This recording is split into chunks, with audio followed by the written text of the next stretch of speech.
इमरान खान साहब हमारे बीच में तशरीफ ला चुके हैं।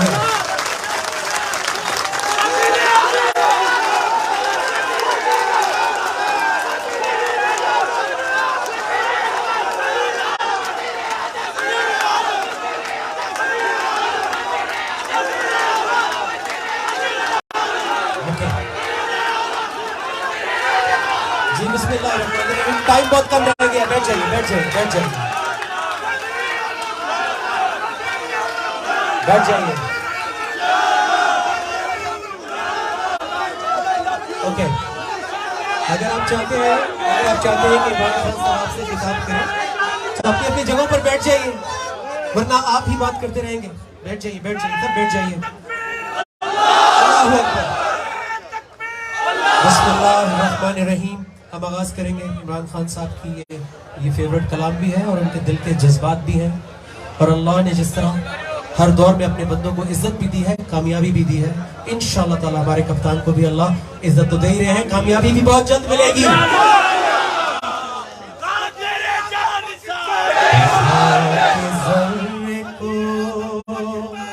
उठा के ज़र्रे को आफ़ताब बनाने वाले, अपने बंदों पे रहमत लुटाने वाले, उठा के ज़र्रे को आफ़ताब बनाने वाले, अपने बंदों पे रहमत लुटाने वाले, उठा के ज़र्रे को। मैं बड़ी शान से जीता हूँ कि रहमान है तू, मैं बड़ी शान से जीता हूँ कि रहमान है तू, मायूस नहीं करता, कभी मायूस नहीं करता, ऐसा निभाने वाले, कभी मायूस नहीं करता, ऐसा निभाने वाले, उठा के ज़र्रे को। करे कोशिश हजार दुश्मन भी, करे कोशिश हजार दुश्मन भी, मिट गए हैं हमेशा, मिट गए हैं हमेशा, तेरा नाम मिटाने वाले, उठा के ज़र्रे को।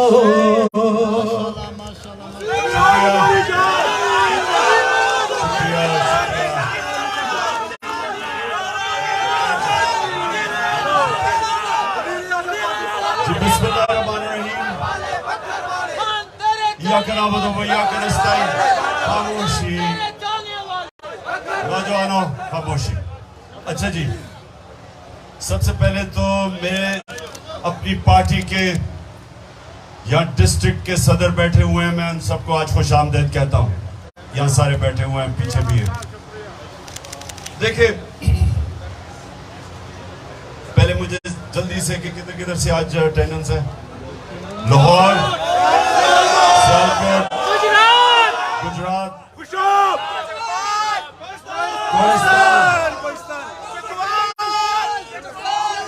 डिस्ट्रिक्ट प्रेसिडेंट हमारे साहिबान, खुशाब, चारों लोग खुशाब से सिर्फ। तुम क्या मुकाबला करोगे अगर यहाँ हमला हो गया? चार लोगों ने क्या? अच्छा आगे बकर, अटक, मियां वाली नहीं आपके ऊपर खास जिम्मेदारी होगी अगर ये कोई सोशल मीडिया करो, सोशल मीडिया। अच्छा जी, अच्छा आज बस बस बस बस बस देखिए, हाँ वजीरिस्तान में कैसे बोल सकता हूँ।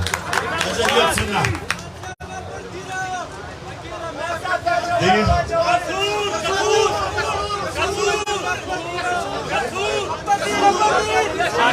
किसूर, अच्छा किसूर, अच्छा जी सुने, शाबाश। अब सुने, देखिए मैं फिर से अपने नौजवानों, आपको मेरा जो आज पैगाम रमज़ान के महीने में कि अल्लाह ने आप सबको सलाहियत दी है लीडर बनने के लिए। आप अल्लाह की सबसे अजीम मखलूक हैं। मसला ये है कि हमें पता ही नहीं, हम जिंदगी से गुजर जाते हैं, इस चीज का इल्म ही नहीं हमें होता कि अल्लाह ने हमारे में कितनी सलाहियतें दी है। जो भी इंसान है वो लीडर बन सकता। आप सब, आप तहरीक इंसाफ के कारकुन हैं, आप सब लीडर बन सकते हैं। अब लीडर बनने के लिए मैंने सिर्फ जो सलाहियतें आपको बतानी है, क्योंकि हमारे नबी सल्लल्लाहु अलैहि वसल्लम दुनिया की तारीख के सबसे अजीम लीडर थे, ना कभी आया ऐसा लीडर और ना कभी आ सकता। अब उसकी क्या सलाहियतें थी, वो लीडरशिप की क्या सलाहियतें थी जो मेरे नबी में थी। सबसे पहले सच्चा इंसान, सादिक, जो सच बोलने वाला इंसान है उसकी इज्जत होती है। लीडर अपनी इज्जत डंडे से नहीं करवाता, उसके किरदार से, कैरेक्टर से उसकी इज्जत होती है। सच्चा आदमी जिधर भी चला जाता है, जिधर भी सच्चा आदमी जाता है, जिस मर्जी दीन में, माशरे में, जिस मर्जी मुल्क में, सच्चे आदमी की हमेशा इज्जत होती है। जब इस्लाम फैला दुनिया में तो लोगों का ख्याल है तलवार की वजह से फैला। लोगों को ये पता ही नहीं कि मलेशिया और इंडोनेशिया में कोई मुसलमान फौज नहीं गई थी, मुसलमान ताजर गए थे, हमारे सूफी गए थे। लेकिन जो ताजर गए थे उनसे लोग इतने मुतासिर हुए उनकी सच्चाई से, उनके किरदार से। नाप तोल में, क्योंकि कुरान में हुक्म है कि आप उसमें 2 नंबरी नहीं करेंगे, तो उनके कैरेक्टर से, उनकी ईमानदारी से लोग उनको देख के मुसलमान हुए। दूसरी चीज, अमानतदार, इंसाफ करने वाला। ये नबी सल्लल्लाहु अलैहि वसल्लम की दूसरी नबूवत से पहले सादिक और अमीन थे। तो जब एक इंसान इंसाफ करता है, लोग उसकी इज्जत करते हैं। लोग अपने मसले हल करवाने के लिए उस इंसान के पास जाते हैं। गांव के अंदर जो मशहूर होता है कि एक आदमी सच्चा और अमानतदार है, लोग उसके पास जाते हैं अपने मसले हल करने के लिए, क्योंकि एतमाद होता है उन पे। लीडर के ऊपर लोगों को एतमाद होना चाहिए कि वो सच भी बोलेगा और वो अमानतदार भी होगा। वो सिफारिशी नहीं सामने लेके आएगा, वो उनसे बस 2 नंबर ही नहीं करेगा। इसलिए ये 2 चीजें जो लीडर के कैरेक्टर की बुनियाद है, सादिक और अमीन। तीसरी चीज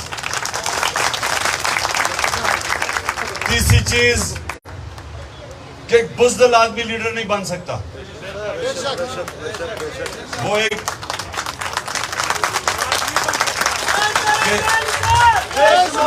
क्योंकि बुज़दिल लीडर का प्रॉब्लम ये होता है, जब जरूरत पड़ती है तो वो लंदन भाग जाता है, वो लीडर नहीं बन सकता।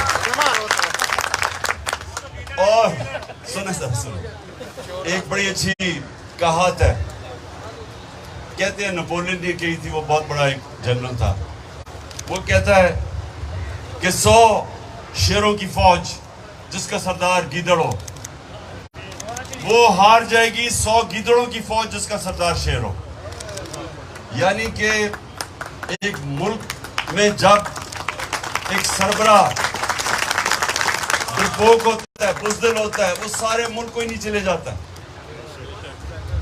और एक जनरल जैसे खालिद बिन वलीद, जो दुनिया की तारीख में शायद ही कोई ऐसा जनरल आया हो जो कभी हारा ही नहीं, और हमेशा जब वो मुकाबला होता था तो उनसे ज्यादा नफरी बहुत ज्यादा दुश्मनों की होती थी, लेकिन वो बड़ा अजीम लीडर था। अगली सफ पे लड़ते थे और कभी कोई जंग नहीं हारे, क्योंकि और अल्लाह ने उसको खिताब दिया था सैफुल्लाह, अल्लाह की तलवार। लेकिन सारे जितने भी बड़े लीडर थे, बाबर था जो पहला मुगल बादशाह था, वो भी खुद फ्रंट रो पे लड़ता था, दलेर था।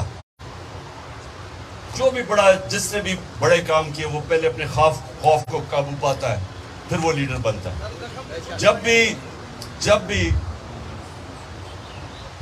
जब भी कोई भी लीडर या जो भी बड़ा काम करता है, वो अपने खौफ को काबू पाए बगैर बड़ा काम नहीं कर सकता। ये नहीं कि हमारे में खौफ नहीं है, खौफ होता है हम सब में, लेकिन कामयाब इंसान, बड़ा इंसान उस खौफ को काबू पाता है।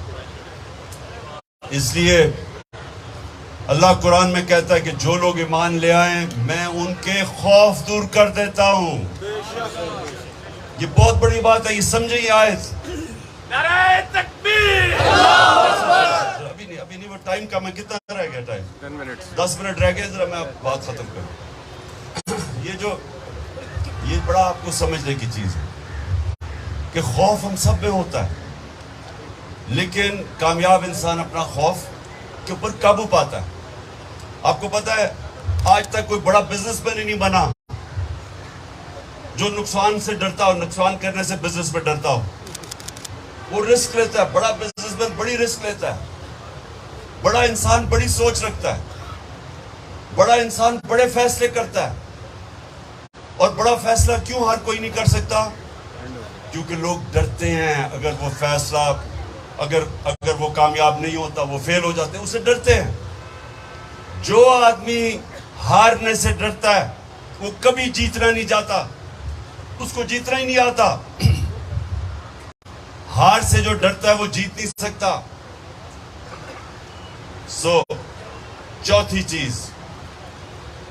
चौथी चीज है लीडर में चाहिए। लीडर अपनी मैं को काबू करता है। जो मैं है ना, मैं जिसको ईगो कहते हैं, जिसको इकबाल एक तरह खुदी भी कहते हैं, जब तक आप अपनी मैं को काबू नहीं पाते आप बड़ा इंसान नहीं बन सकते। जब तक इंसान मैं से बाहर नहीं निकलता, बड़ा इंसान होता है जिसकी बड़ी सोच होती है। बड़ी सोच अपने से निकल के बड़ी सोच होती है। नबी सल्लल्लाहु अलैहि वसल्लम रहमतुल लिल आलमीन थे, सब इंसानों के लिए रहमत बन के आए थे। मुसलमानों के लिए नहीं बन के आए थे, इंसानियत के लिए आए थे। इससे बड़ा इंसान क्या हो सकता है? खुद सोचे ना, इससे बड़ा इंसान क्या हो सकता है कि वो अपनी फैमिली के लिए नहीं, वो अपने कबीले के लिए, अपने शहर के लिए नहीं, वो इंसानियत के लिए आया था। ये होता है बड़ी सोच, इंसानों की कदर करने, इंसानों की बेहतरी के लिए। ये होता है एक अजीम इंसान और अजीम सोच। तो जो भी दुनिया में, जिसको दुनिया याद रखती है, ये फिर से याद रखें, जिसको दुनिया याद रखती है उसकी हमेशा बड़ी सोच होती है, अपने मैं से निकल जाता है बाहर। यहां जितने भी आप बड़े शरीर के अंदर चले जाएं, इस्लाम कैसे फैला था? बड़े बड़े बुजुर्ग आए थे, वलीउल्लाह, दाता साहब, मियां मीर, बाबा बुल्ले शाह, निजामुद्दीन औलिया, मोइनुद्दीन चिश्ती, ये बड़े बड़े लोग थे। आज भी आप चले जाएं तो लाखों लोग उनके मजार पे आए हुए होते हैं। क्यों आते हैं? अब ये सोचे ना, अपने से सवाल पूछे। अभी भी दाता साहब का उर्स होता है, आप लाहौर में जो रहते हैं, आप देखिए किस तरह दुनिया आती है। क्यों आती है? बाबा फरीद गंशकर, तो सारे जी सारे आशिक रसूल थे। ये सब अपने नबी सल्लल्लाहु अलैहि वसल्लम की सुन्नत पे चलने वाले थे। और वो सारों ने ये, उन्होंने जब ये आए, अब आप अजमेर में जाएं ख्वाजा मोइनुद्दीन चिश्ती के मज़ार पे, तो वहाँ हिंदू भी आए हुए होते हैं, वहाँ सिर्फ मुसलमान नहीं है। क्यों जाते हैं वो? क्योंकि वो इंसानियत के लिए आए थे। ये आपने समझनी है बात। जो इंसानों की खिदमत करता है, अल्लाह उसको इज्जत देता है, क्योंकि वो नबी सल्लल्लाहु अलैहि वसल्लम की सुन्नत पे चलता है। आज मैं लाहौर के अंदर गंगा राम को आप जानते हैं, क्योंकि उसने एक अस्पताल बनाया था। उसको इसलिए जानते हैं, उसने इंसानियत के लिए। आज भी हम उसको नाम नहीं किसी ने बदला पाकिस्तान बनने के बाद, क्योंकि गंगा राम की मुसलमान भी इज्जत करते हैं कि उसने हमारे लिए अस्पताल बनाया था। तो ये याद रखें कि जो भी लीडर भी आता है, दो किस्म के लीडर आते हैं। एक लोग उनको गालियां निकालते हैं, वो पब्लिक पे निकल नहीं सकते, वो निकलते हैं तो चोर चोर की आवाजें लग जाती हैं। और पैसा बेतहाशा होता है, 3 दफा वजीर आजम बन चुके होते हैं, लेकिन इज्जत नहीं होती, क्योंकि जो जात के लिए आता है उसकी कभी कौम इज्जत नहीं करती। कितने अरबों अरबों खरबों पति इस दुनिया में आए हैं, कौन जानता है उनको? कि कोई याद रखता है? नहीं। कितने पैसे वाले अरबों अरबों पति आए, कौन याद रखता है उनको? लेकिन दादा साहब को हमेशा लोग याद रखेंगे, और अल्लाह के सूफी सब याद रखेंगे, क्योंकि वो इंसानियत के लिए आए थे। नबी सल्लल्लाहु अलैहि वसल्लम आखिरी खुतबा अरफात के ऊपर आखिरी खुतबा देते हैं। 10 साल पहले वो शुरू करते हैं मदीना में, तो मुश्किलों से मुसलमान गुजारा करते हैं। 2 साल के बाद जंग बदर होती है, 313 मुसलमान अल्लाह के करम से जंग जीत जाते हैं। अगली 2 जंगें बाल बाल मुसलमान उम्मा बचती है। जंगे ओहद पे और जंगे खंदक पे मुश्किल से मुसलमान बचते हैं, खतरे में होते हैं, बुरे हालात होते हैं। और उसके बाद आहिस्ता आहिस्ता एक वक्त आता है 10 साल के बाद कि सारा अरब मुसलमानों के नबी सल्लल्लाहु अलैहि वसल्लम की लीडरशिप के नीचे आ जाता है। फतह मक्का हो जाती है, सबको माफ कर देते हैं। ये सुने, फतह मक्का के बाद सबको माफ कर देते हैं, क्योंकि वो, हालांकि उन लोगों ने जुल्म किया था, दुश्मनियां की थी, उनकी वजह से घर छोड़े, तो अगर जात के लिए, बस जात के लिए अगर करें, अकल करके सुनो, तुम्हारा फायदे के लिए मैं बातें कर रहा हूँ। सारी जिंदगी याद रखना जो मैं तुम्हें बता रहा हूँ। चार चीजें लीडर बनने के लिए। तो उन्होंने सबको क्यों माफ किया? कि वो अपनी जात के लिए नहीं कर रहे थे। तो जब वो अरफात के ऊपर अपना आखिरी खुतबा पढ़ते, तो जब खुतबा खत्म करते हैं तो लाख लोग सामने जमा हुए होते हैं, तो कहते हैं, सबसे पूछते हैं कि अल्लाह को गवाह रख के सब ये बताओ कि मैंने दयानतदारी से अल्लाह का पैगाम आपको दिया। क्योंकि उन्होंने कहा आज मैंने तुम्हारा दीन मुकम्मल कर दिया है, और अब दयानतदारी से बताओ अल्लाह को गवाह रख के कि क्या दयानतदारी से मैंने अपना दीन आप तक पहुंचाया, पैगाम दिया। तो सारा आहिस्ता आहिस्ता जब आवाज पीछे तक जाती है, तो लाख लोगों की आवाज आती है कि हाँ नबी। सब कहते हैं दिल से कि हाँ नबी, आपने दयानतदारी से अल्लाह का पैगाम हमें पहुंचाया। और फिर रोना शुरू कर देते हैं लोग। लाख लोगों के आज रोने की आवाज आनी शुरू हो जाती है। क्यों? क्यों आती है? और ये समझने की बात है कि जब एक इंसान अपनी ताकत के अरूज पे होता है, मुश्किल तरीन वक्त गुजार के ऊपर पहुंचता है, तो उसको तो फिर सोचना चाहिए था कि तो मैं मुश्किल वक्त गुजारा हूं, अब तो पैसा भी आ रहा है बैतुल माल में, अब तो सारा अरब मेरे नीचे है, तो अब तो मैं बड़े बड़े महल बनाऊं, सारे महल बनाऊं या लंदन में फ्लैट लूं।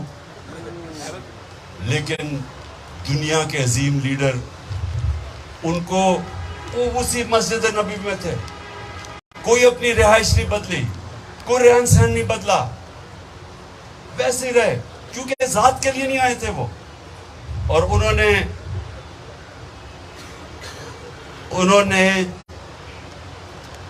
और लोग क्यों रो रहे थे? क्योंकि लोगों को पता था कि अब उन्होंने अपना पैगाम मुकम्मल कर दिया, उनकी मिशन पूरी हो गई है। तो इसलिए लोग रो रहे थे कि अब ये हमारे साथ नहीं रहेंगे, ये अपने अल्लाह के पास जाना चाहते हैं। तो इसलिए लोग रो, क्योंकि वो जात के लिए नहीं था। याद रखें, आप जब माशाल्लाह आप जब लीडर बनेंगे सारे, तो आपने एक चीज याद रखनी है, जब आपको पावर और पोजीशन मिलेगी, जिस दिन आपने उसको अपनी जात के लिए इस्तेमाल किया, आप भी उन लोगों की तरह होंगे जिनकी तारीख कभी आपको याद नहीं रखेगी और बुरा भलाई कहेगी आपको। जिस दिन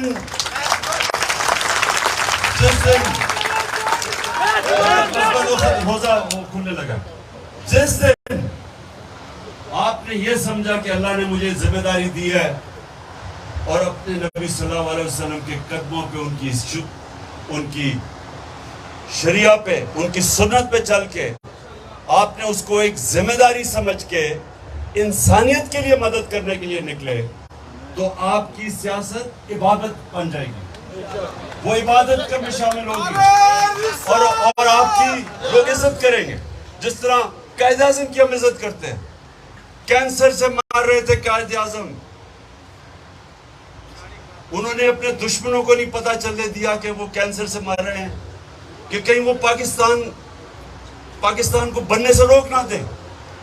और ये भी पता था कि मैं जब पाकिस्तान बनेगा मैं जिंदा ज्यादा देर नहीं रहूंगा। उसके बावजूद जिस मेहनत से, जिस कुर्बानी से उन्होंने पाकिस्तान के लिए जद्दोजहद की, वो अपने लिए नहीं हमारे लिए कर रहे थे। नहीं तो आज हमारा वही हाल होना था जो हिंदुस्तान में मुसलमानों का हो रहा है। जिस तरह वो बेचारे मुसलमान रह रहे हैं, हमारा भी वही हाल होना था।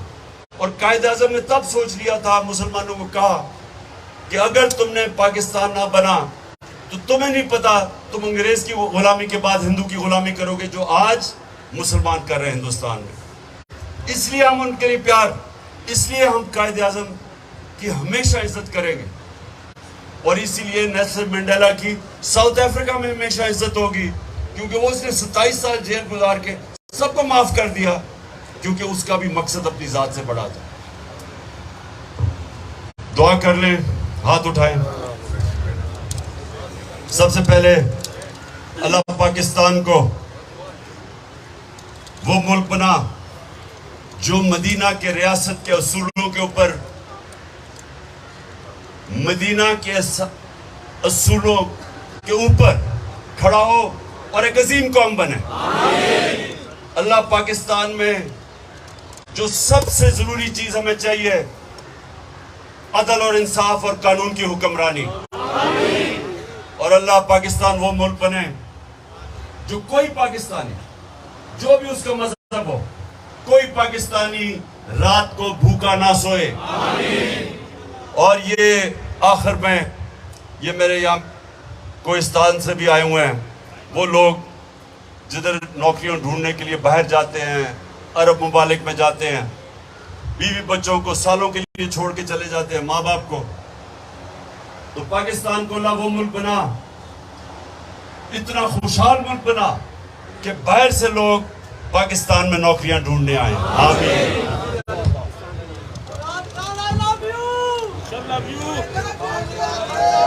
माशाल्लाह। बिस्मिल्लाहिर्रहमानिर्रहीम।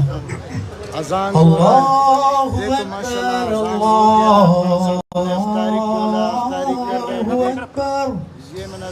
अल्लाहु अकबर अल्लाहु अकबर अशहदु अन ला इलाहा इल्लल्लाह